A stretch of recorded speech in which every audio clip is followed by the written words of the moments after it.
हाँ, पिछले लेक्चर में हमने अम्ल क्षार के वर्गीकरण के बारे में जाना था। उसमें वर्ग ए और वर्ग बी में अम्ल व क्षार की, कठोर अम्ल व कठोर क्षार या मृदु अम्ल व मृदु क्षार की व्याख्या की गई थी। यहाँ पर इसका वर्गीकरण अभिक्रियाओं के माध्यम से समझेंगे। साथ ही अम्ल क्षार की शक्ति व अम्ल क्षार की कठोरता और मृदुता में क्या अंतर होता है, इसके बारे में जानकारी लेंगे। वर्ग ए और बी में दर्शाए गए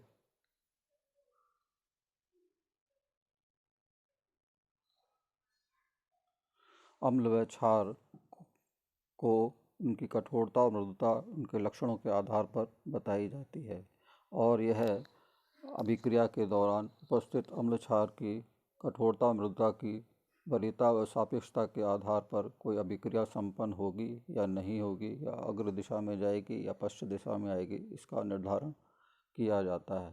यहाँ पर हम इस उदाहरण के से इस अभिक्रिया में कठोरता और मृदुता की व्याख्या को समझेंगे और ये जानेंगे कि अभिक्रिया अग्र दिशा में होगी कि पश्चिम दिशा में होगी।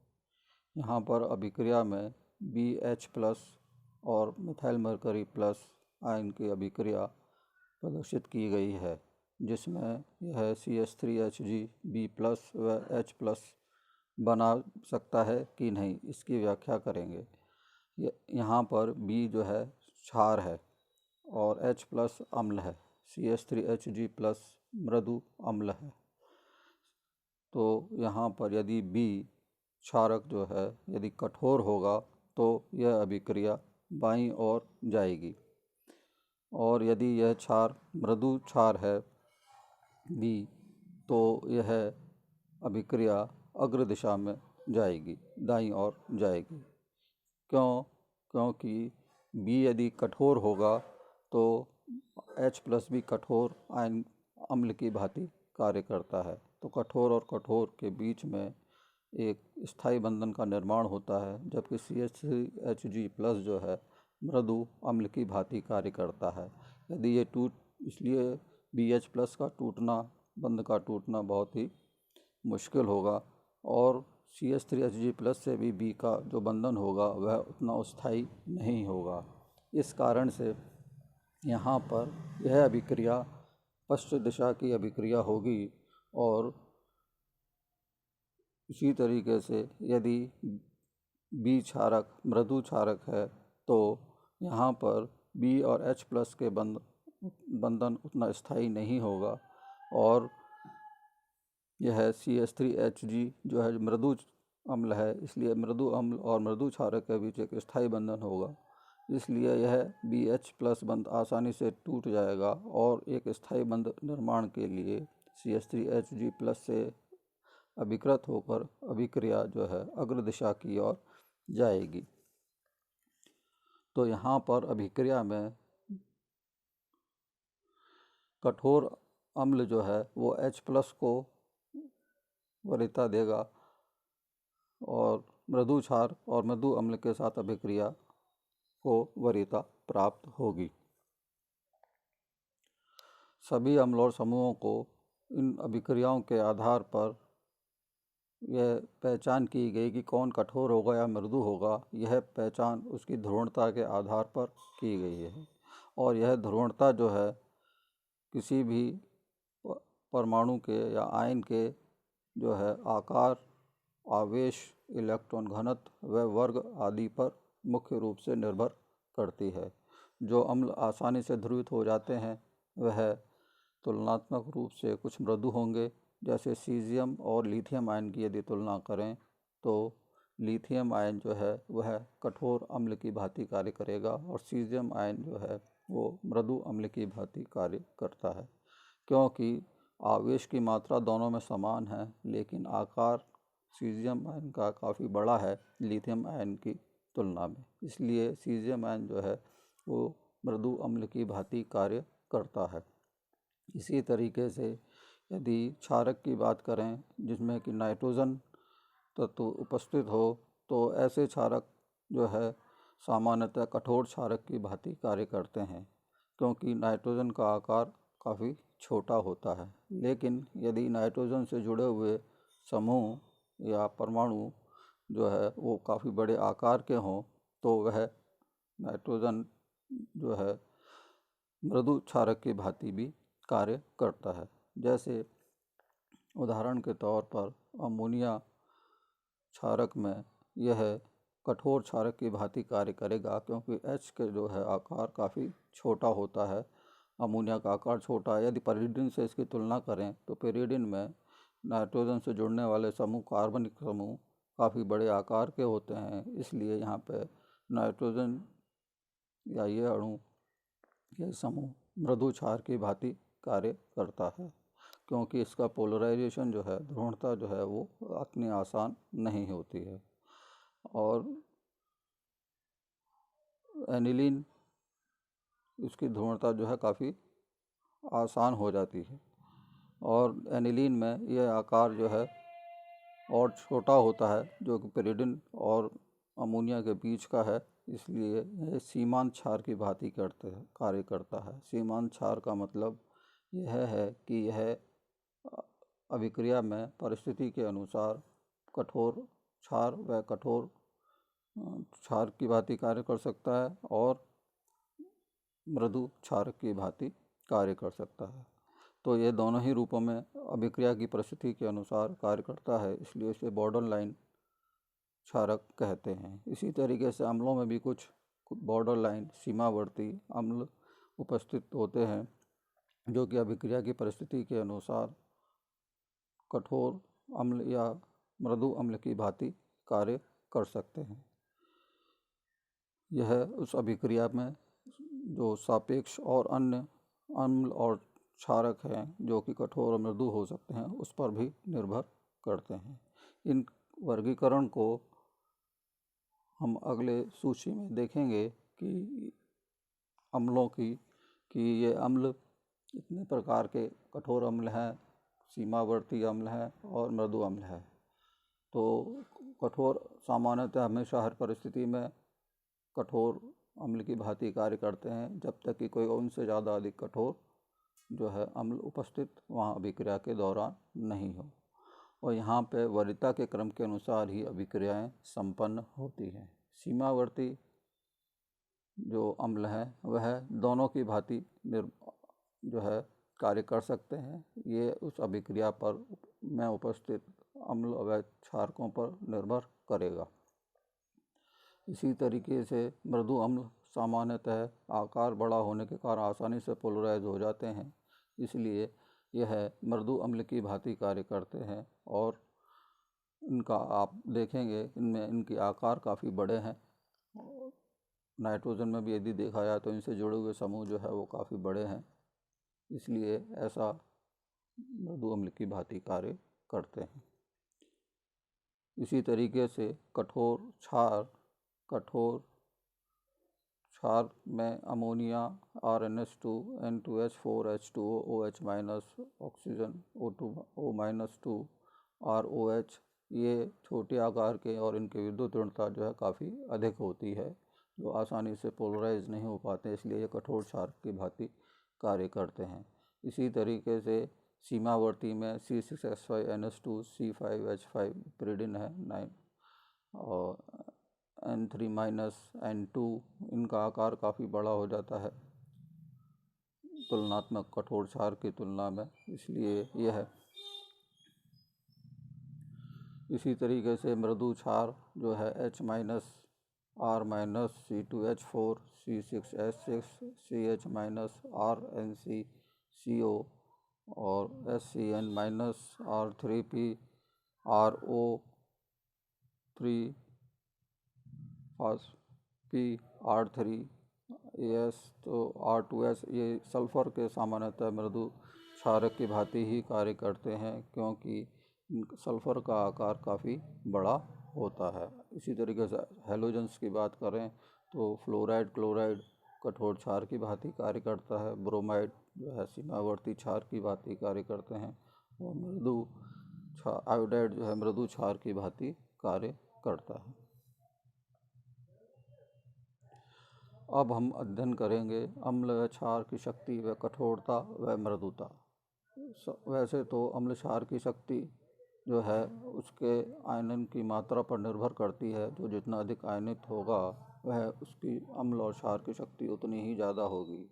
कठोरता व मृदुता का संबंध जो है उसकी ध्रुवणता से है, और जो आसानी से ध्रुवित होगा वह अधिक कठोर होगा, और जो आसानी से ध्रुवित हो जाएगा वह मृदु होगा, और जो देरी से मुश्किल से ध्रुवित होगा या नहीं होगा वह कठोर अम्ल या क्षार की भांति कार्य करेगा।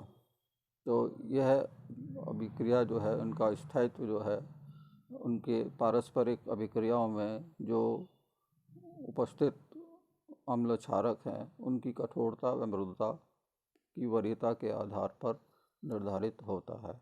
वैसे तो ये दोनों अलग अलग हैं, लेकिन कुछ विशेष परिस्थितियों में ये कठोर और अम्ल सामान्यतः प्रबल अम्ल की भांति कार्य करते हैं, और कठोर क्षारक जो है वो प्रबल क्षारक की भांति कार्य करते हैं, क्योंकि इनका आयनन तुलनात्मक रूप से काफ़ी अधिक भी हो जाता है।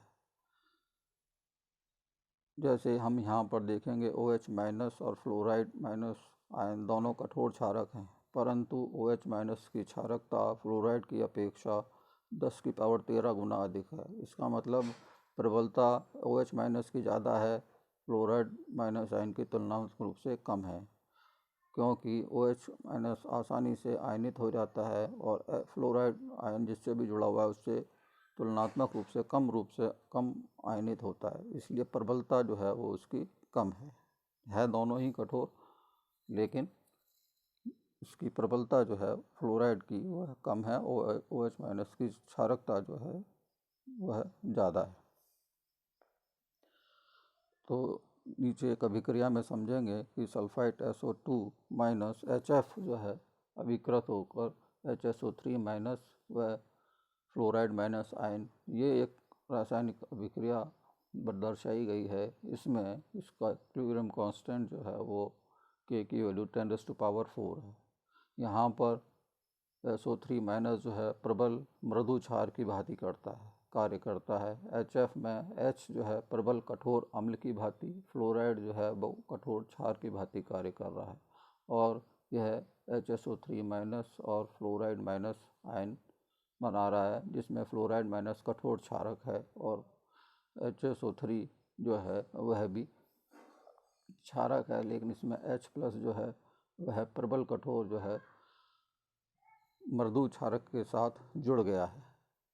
प्रबल मृदु क्षारक SO3- दुर्बल कठोर फ्लोराइड माइनस आयन को यहाँ पर विस्थापित कर देता है और HSO3 बनाता है।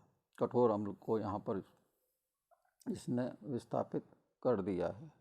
तो ऐसा विस्थापन तो हुआ है प्रबलता के कारण, जबकि एक कठोर है और एक मृदु है। तो प्रबलता और कठोरता के साथ साथ दुर्बलता और मृदुता में आपस में संबंध है, इसलिए इसको जो इन दोनों के साथ ही इस अभिक्रियाओं को देखा जाता है। यानी अभिक्रिया में कठोरता मृदुता के साथ साथ प्रबलता और दुर्बलता भी देखी जाती है। इसी प्रकार अत्यधिक प्रबल कठोर क्षार OH- दुर्बल मृदा क्षारक सल्फाइड आयन जो है CH3Hg+ को भी विस्थापित कर सकता है। तो ये निम्न अभिक्रियाओं में प्रदर्शित किया गया है कि OH- CH3Hg+ जो है वह CH3HgSO3- जो है CH3HgOH और SO3 2- है। इसका इक्विलिब्रियम कांस्टेंट जो है वो 10⁻² है, जबकि CH3HgOH और HSO3- जो है अभिक्रिया करके CH3HgSO3- HOH वाटर जल का निर्माण करते हैं और इसका इक्विलिब्रियम कांस्टेंट 10⁻⁷ है। अभिक्रिया दोनों ही संपन्न हो रही हैं, लेकिन दोनों के इक्विलिब्रियम कांस्टेंट में अंतर है। इसमें दूसरी अभिक्रिया अधिक आसानी से, अधिक तेज़ी से संपन्न होती है, क्योंकि यहाँ पर HSO3 जो है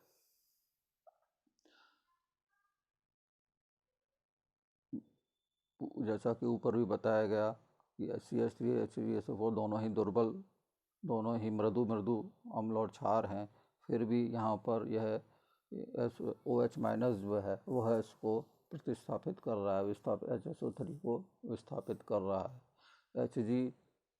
CH3HgOH और HSO3- में भी यह हो रहा है, जिसमें कि CH3Hg जो है वो उसमें से OH निकल रहा है और HSO3 जो है में से SO3- उसमें से जुड़ रहा है, जबकि एक HSO3 में H जो है वो कठोर अम्ल है और SO3- जो है वो मृदु क्षार है। फिर भी ऐसा हो रहा है क्योंकि दोनों में अभिक्रिया में जो इक्विलिब्रियम कांस्टेंट हैं उनके मान में काफ़ी परिवर्तन है। तो ये केमिकल इक्विलिब्रियम कांस्टेंट के मान जो हैं वह परिवर्तन यह बताता है कि कौन अधिक प्रबल है, कौन अधिक एक दूसरे के सापेक्ष कौन इतना प्रबल है। ये कठोरता मृदुता को निर्धारित नहीं करता है। तो कुछ ना कुछ मात्रा में जो भी अभिक्रिया संपन्न हो रही है उसमें प्रबलता और को भी ध्यान में रखा जाता है। कठोरता मृदुता के साथ साथ प्रबलता को भी ध्यान में रखा जाता है। इसलिए इन दोनों का अध्ययन किया गया और प्रोटॉन और मिथाइल मरकरी आयन के आधार पर विभिन्न क्षारकों की जो है प्रबलता निर्धारित की गई और कौन OH- आयन जो है वह दोनों में ही प्रबल क्षार की भांति कार्य करता है, परंतु प्रोटॉन के प्रति जो है एक दूसरे के सापेक्ष जो प्रबलता है वह अलग अलग है। यानी प्रोटॉन के प्रति OH- की जो है वो 10 लाख गुना अधिक प्रबल है, कठोर क्षारक है, जबकि फ्लोराइड आयन जो है इनमें से किसी भी अम्ल के प्रति अच्छा क्षारक नहीं है, परंतु H+ के प्रति यह थोड़ा प्रबल है, जो हम इस टेबल में है उसके आधार पर समझेंगे। यानी कठोर होते हुए भी प्रबलताओं में इनमें अंतर होता है। जरूरी नहीं है जो कठोर हो वह उतना अधिक प्रबल भी हो। इसी तरीके से सल्फाइड आयन S-2 और ट्राईइथाइल फॉस्फीन जो है वह दोनों ही की प्रबलताओं में अंतर है। CH3Hg+ और H+ के प्रति में देखा जाए तो CH3Hg+ के प्रति जो है 10 लाख गुना अधिक प्रबल होगा। तो ये एक टेबल प्रदर्शित की गई है। इस टेबल में जो है प्रोटॉन और मिथाइल मरकरी के सापेक्ष ऋणायन की क्षारकता के बारे में बताया गया है, जिसमें fluoride, chloride, bromide, iodide, OH- hydroxyl और फास्फेट आयन, सल्फाइड आयन जो सामान्य क्षारक हैं, thiocyanide, sulphide, sulphide, ammonia, cyanide minus, triethyl phosphine. तो ये एक क्रम बताया गया मिथाइल मरकरी के सापेक्ष pKa वैल्यू के वैल्यू का मान और प्रोटॉन के प्रति pKb वैल्यू का मान। तो इनके मानों के आधार पर ये निर्धारित किया जा सकता है कि कौन अधिक प्रबल होगा, किसके सापेक्ष कौन अधिक प्रबल होगा और कितना गुना प्रबल होगा। तो